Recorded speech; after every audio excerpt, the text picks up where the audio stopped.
ಆತ್ಮೀಯ ವೀಕ್ಷಕರೇ, ತಮ್ಮೆಲ್ಲರಿಗೂ ಸ್ವಾಗತ.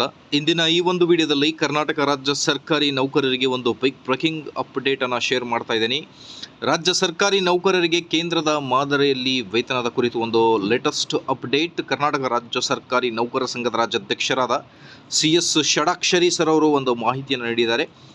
ಬನ್ನಿ ಹಾಗಿದ್ದಲ್ಲಿ ಮಾಹಿತಿ ಏನಿದೆ ಅಂತ ಡೀಟೇಲ್ ಆಗಿ ನೋಡ್ತಾ ಬರೋಣ. ವಿಡಿಯೋನ ಕೊನೆವರೆಗೂ ವಾಚ್ ಮಾಡಿ. ಅದರ ಜೊತೆಗೆ ನೀವೇನಾದರೂ ನಮ್ಮ ಯೂಟ್ಯೂಬ್ ಚಾನಲನ್ನು ಫಸ್ಟ್ ಟೈಮ್ ವಾಚ್ ಮಾಡ್ತಾ ಇದ್ದರೆ ವೀಕ್ಷಕರೇ, ದಯವಿಟ್ಟು ವಿಡಿಯೋನ ಲೈಕ್ ಮಾಡಿ. ಅದರ ಜೊತೆಗೆ ನಮ್ಮ ಯೂಟ್ಯೂಬ್ ವಾಹಿನಿಯನ್ನು ಕೂಡ ಸಬ್ಸ್ಕ್ರೈಬ್ ಮಾಡಿಕೊಳ್ಳಿ.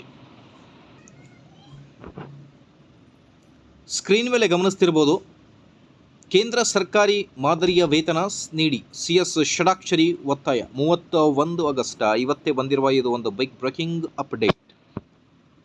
ರಾಜ್ಯ ಸರ್ಕಾರಿ ನೌಕರರಿಗೆ ಕೇಂದ್ರ ಸರ್ಕಾರಿ ನೌಕರರಿಗೆ ನೀಡಿರುವ ಮಾದರಿಯಲ್ಲೇ ವೇತನ ನೀಡಬೇಕು ಎಂದು ಸರ್ಕಾರಿ ನೌಕರರ ಸಂಘದ ರಾಜ್ಯಾಧ್ಯಕ್ಷರಾದ CS ಷಡಾಕ್ಷರಿ ಸರ್ ಅವರು ಒತ್ತಾಯಿಸಿದರು.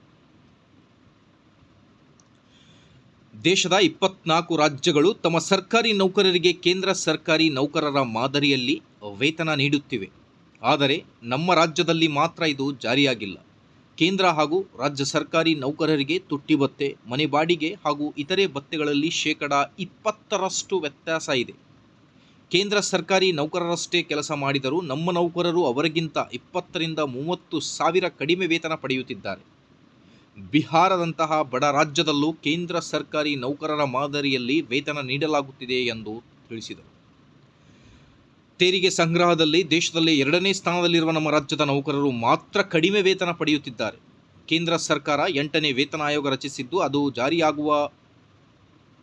ಜಾರಿಯಾಗುವಾಗ ನಮಗೂ ಅವರ ಸಮಾನದ ವೇತನ ನೀಡಬೇಕು ಎಂದು ಸರ್ಕಾರಕ್ಕೆ ಆಗ್ರಹಿಸಿದರು. ರಾಜ್ಯದಲ್ಲಿ 2.8 ಲಕ್ಷ ಹುದ್ದೆಗಳು ಖಾಲಿ ಇವೆ. 40% ಹುದ್ದೆಗಳಿಗೆ ನೇಮಕಾತಿ ಆಗದಿದ್ದರೂ ಸರ್ಕಾರ ಜಾರಿಗೊಳಿಸಿರುವ ಗ್ಯಾರಂಟಿ ಯೋಜನೆಗಳನ್ನು ನಮ್ಮ ನೌಕರರು ಸಮರ್ಪಕವಾಗಿ ಅನುಷ್ಠಾನ ಮಾಡುತ್ತಿದ್ದಾರೆ.